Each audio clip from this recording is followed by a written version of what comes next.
Okay, cool. An honor to introduce our next speaker, Håkon from Making Waves. He's a project manager, advisor, doing a lot of cool stuff at a quite big company, actually. Great. Thank you for that introduction, Scott. That was very kind of you. My name is Håkon Stillingen. I work as a project manager and advisor at Making Waves.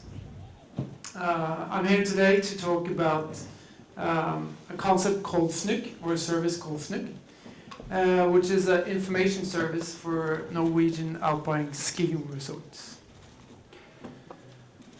The main topics of this presentation is about Fnugg, what it is.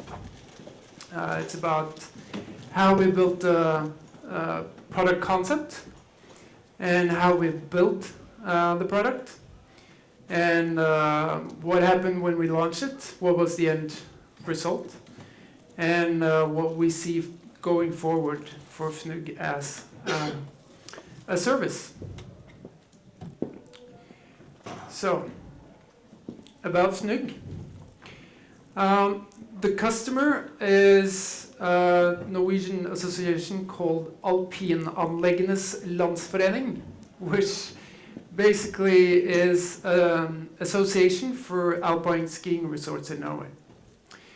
They came to us in Making Waves and wanted help with building an information service for alpine skiing resorts in Norway, available on web and mobile. So we came up with Fnugg. You're probably wondering what Fnugg means, and Fnugg means snowflake in Norwegian. The product goal for Fnugg was to inspire people to get in the slopes by providing real-time information about skiing conditions for all resorts in Norway. This included lift status, slope status, weather conditions, general status updates from the resorts. So in order to do this, we divided the service into two parts. It was the part for the resorts, and it was the part for the end user. So the resorts provided the resorts was the main source of information for the end user. So we need to focus on that in addition to the end user. This was the team behind Fnugg. We were 3 designers, 2 back-end developers, 1 front-end developer, 1 iOS developer, and 1 team lead. So the product concept goal was to develop the concept, create some prototypes, and present to project stakeholders to get approval for development. So the project was sort of divided into 2 phases, a concept phase and a development phase. So we started off with insight, outside. This picture is from the slopes of Hafjell, close to Lillehammer. So we talked to the skiers in the resorts, and we also talked to the people working in the resorts. So the man standing on the right is responsible for the freestyle area at Hafjell. So we asked him, what are the skiers and snowboarders asking questions about? What kind of information are they seeking? So we talked both to the employees and we talked to the skiers and snowboarders. And then after we finished our insight, we started prototyping. We did a lot of prototyping. We did both design tool-based prototyping in Marvel, if any of you know that. And we also did HTML prototyping with Angular. Due to the numbers of stakeholders, which was 208, so all the different alpine skiing resorts in Norway, we established a product blog. By doing this, it allowed us to get feedback from project stakeholders and also end users. And it also created an ownership for the product amongst the stakeholders. And to get traffic to this blog, we communicated with the stakeholders by email, and we used Facebook for the end users. So we waited for feedback, and then we iterated. We had, I think, maybe 3 or 4 iterations of both the end user side and the resort side. In addition to written feedback from the product blog, we also used user observations, and we used a screen tracking tool called Hotjar, which basically shows you how the user interacts with the prototype. So when we felt that we had iterated enough, we started preparing for the main goal for the concept. That was a product presentation at the biannual convention for Norwegian skiing resorts. They have this every second year. And if enough alpine skiing resorts signed up, we could start developing.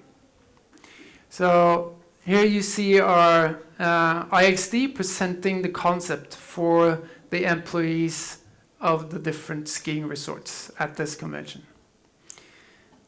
And we also have one-on-one with the resort employees. This is our front-end developer, Martin, presenting the product concept at our Fnugg stand. That was kind of cool. We had our own stand. So, what was the main takeaways from the concept phase? We tried to focus on informal tone and mutual trust amongst the team and with our customer. And that gave us a lot more time to focus on the actual product. So me as a project manager, I could start collaborating and contributing to the actual product development process rather than doing a lot of admin. We also focused on delivering often and focusing on involving stakeholders and also involving end users. And that was very efficient, and it reduced the risk of not building the right thing. If we could prioritize, we did that. So we waited with the complex stuff. Engaged people have a lot of ideas, and a lot of those ideas might be relevant, some not. But we try to sort of park the complex stuff. So if you can leave something for later, then do it. And then dare to take decisions and move on. There were 3 of us in the project team that were skiers, so that helped us a great deal. So, product build. This is Agile's manifesto's working code over documentation in practice. This is the first handkerchief drawing of the technical architecture for Fnugg.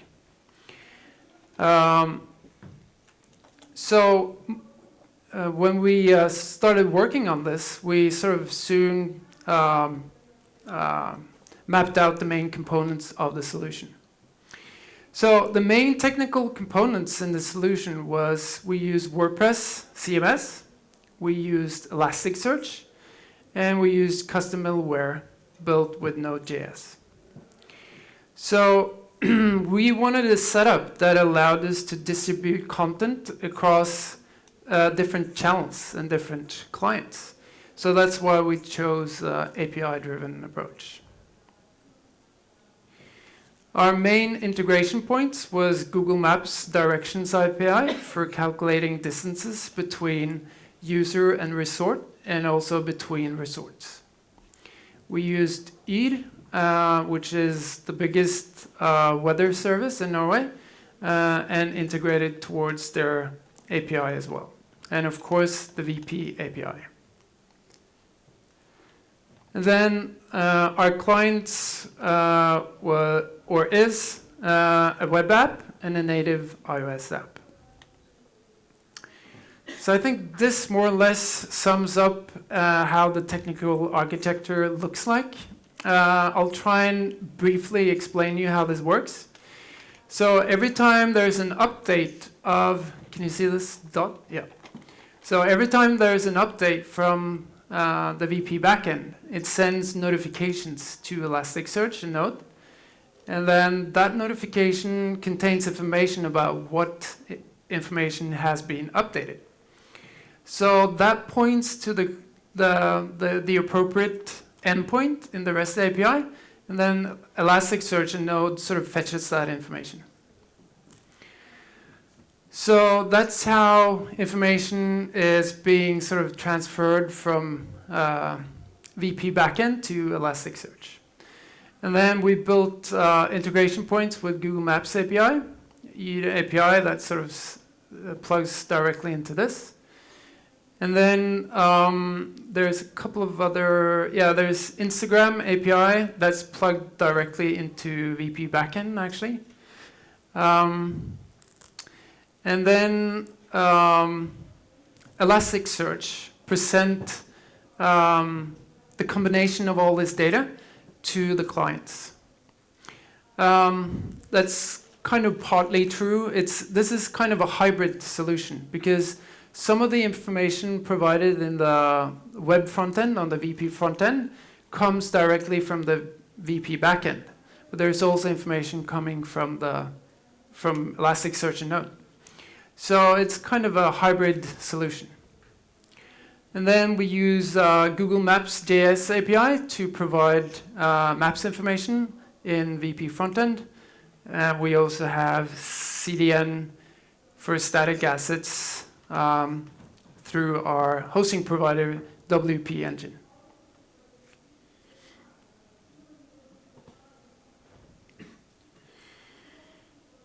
Okay, this is our front-end developer, Martin, again. He's testing EI on our Jira screen.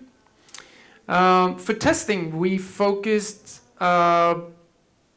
mainly on manual testing. Since we didn't have any bigger test suites set up, we decided to go for, or focus on manual testing. So we did functional testing in different browsers. We did accessibility and SEO testing. We did design testing in different browsers, and then we did performance and load testing. So the result of this was that we have one part of the system which is for the resorts. This was basically made of, it's basically WP admin skinned or reskinned. So we made WP admin for certain user roles super easy and super intuitive. And we got inspired by a web designer in Seattle called Jason Scholler. Actually, he did a theme called Pickle, which is a theme for restaurants. So he inspired us to develop this clean interface in VP admin. We could have done it since we had the VP API. We could have done these interfaces as native apps as well. But our project budget didn't allow us to. And of course, for the end user, the skiers or snowboarders, there's a native iOS app and a web app. So what's the main takeaways from the development phase and using WordPress in this kind of scenario?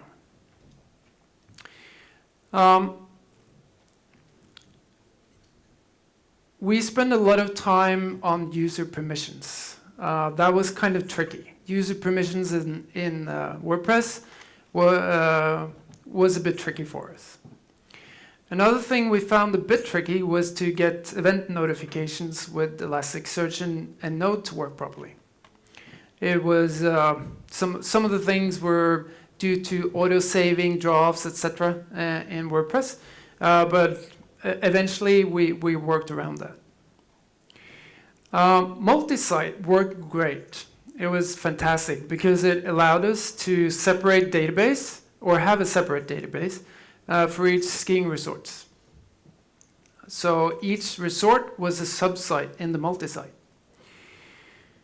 And we also automated the setup for sub-site using ACF settings files and sync those when a new sub-site was created.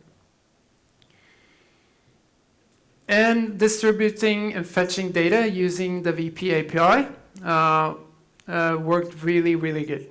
And it allowed us to use WordPress as a part of a multi-channel solution.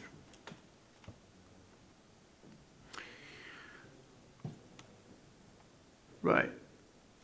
Did you get that? Yeah. Okay, so then came product launch.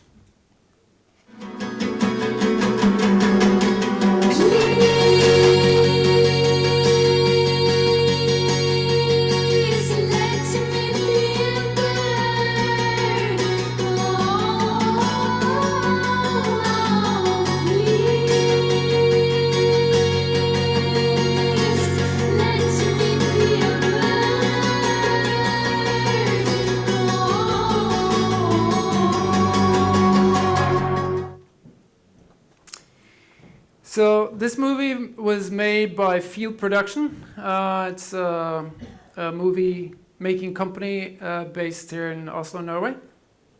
They made this movie for the launch of Fnugg. The travel industry in Norway is increasing, or it's an uprise. And alpine skiing resorts in Norway sold ski lift passes for 1 billion NOK in 2015. So we believe that the travel industry and the alpine skiing industry is increasing, or it's very it has a great potential. So how does it look like? So this is the web app. This is the front page. It has some editorial-driven lists. It has some lists based on the weather conditions at each site.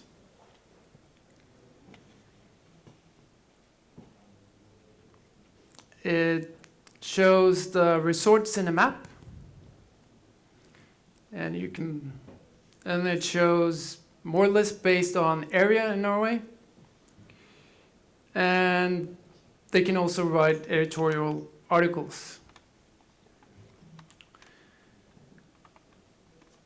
So if we take a look at the resort page for one of these resorts,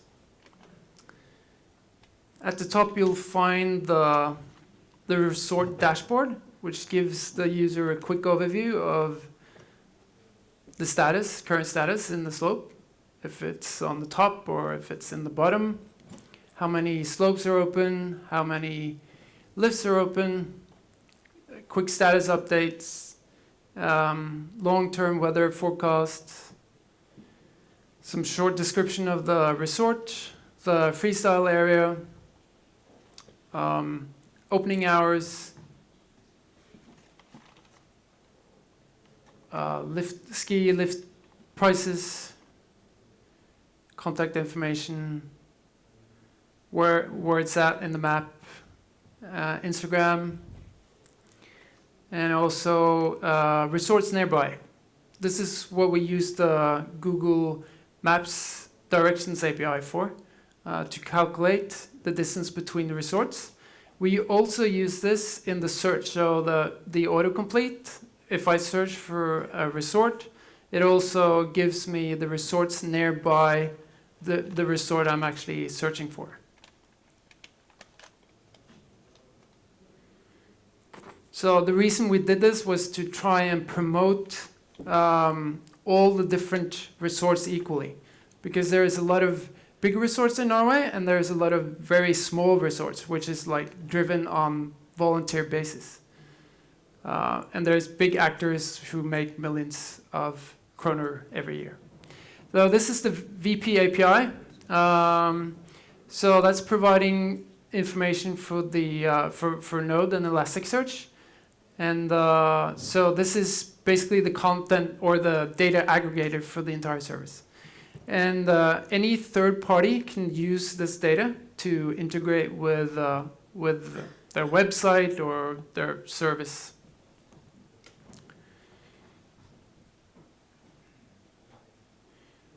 And this is the iOS app. The iOS app promotes more or less the same as on the web. We did talk about personalizing, but we let this rest in the backlog for now. There's a lot of exciting things we can do with that, but at this stage we thought it was too complex. And the reason we chose iOS as the first sort of native mobile app was that iOS has a better uptake than Android. Though there are a lot of users asking for Android app though. Yeah. Quickly go to the next slide. So this is the interface for the resorts. So it has 4 main functions. Function for updating weather status, function for publishing a short status update, a function for updating lift status, and a function for updating slope status. So as you can see, we focus on the simplicity of this user interface. And the reason for doing that is to allow people that are in the grooming machines or on the ski patrol or in the whatever they are in the skiing resort to be able to quickly update the status from the slopes. Yeah, you get the idea. So, what do we know about the product so far? We know that the product uptake is good.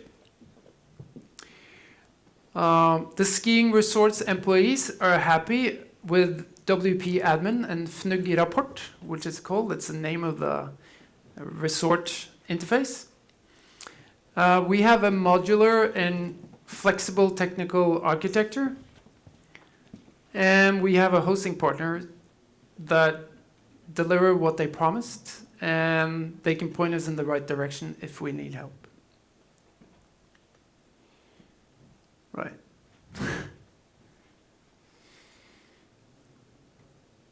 So what's the roadmap for Fnugg going forward?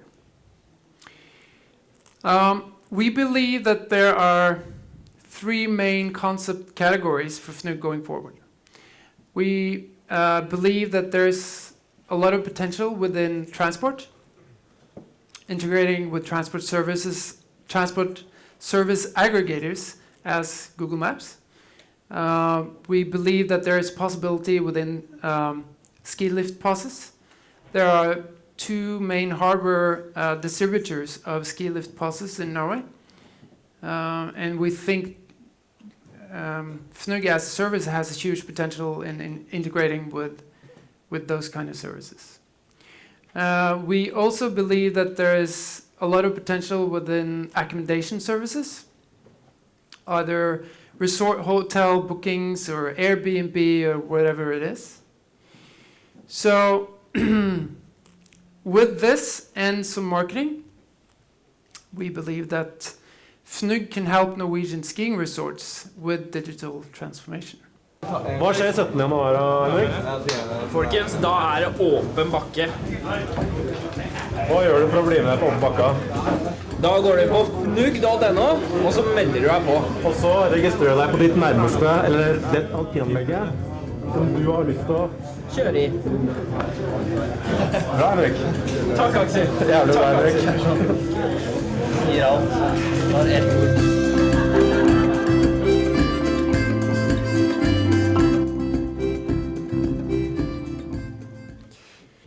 I really think this was cool to see. But you said like a lot of the push behind is because you've been seeing so much tourism with them, with people coming.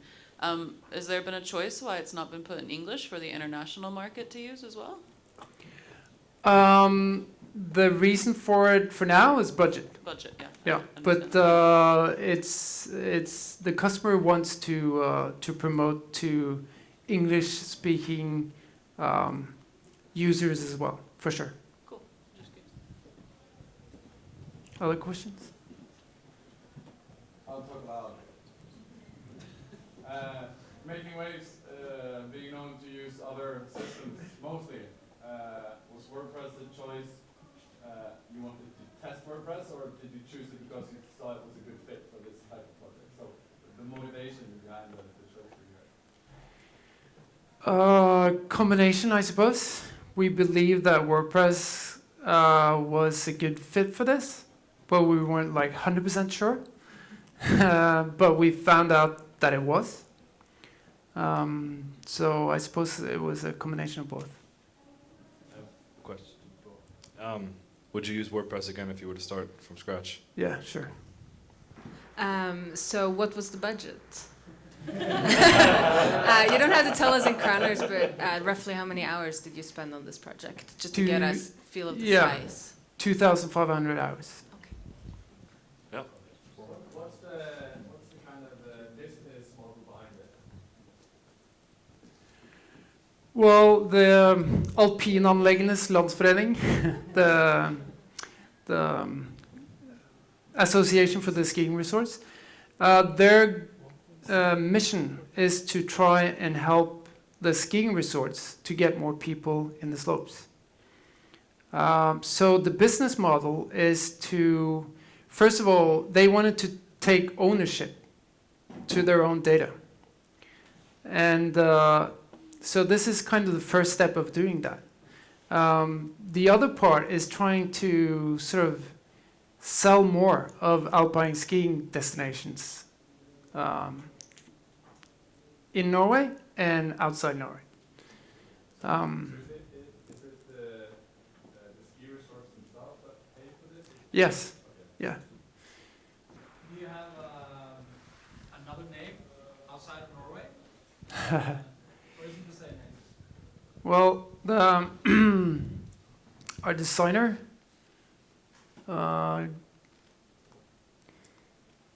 Graham, this guy, he's from East London.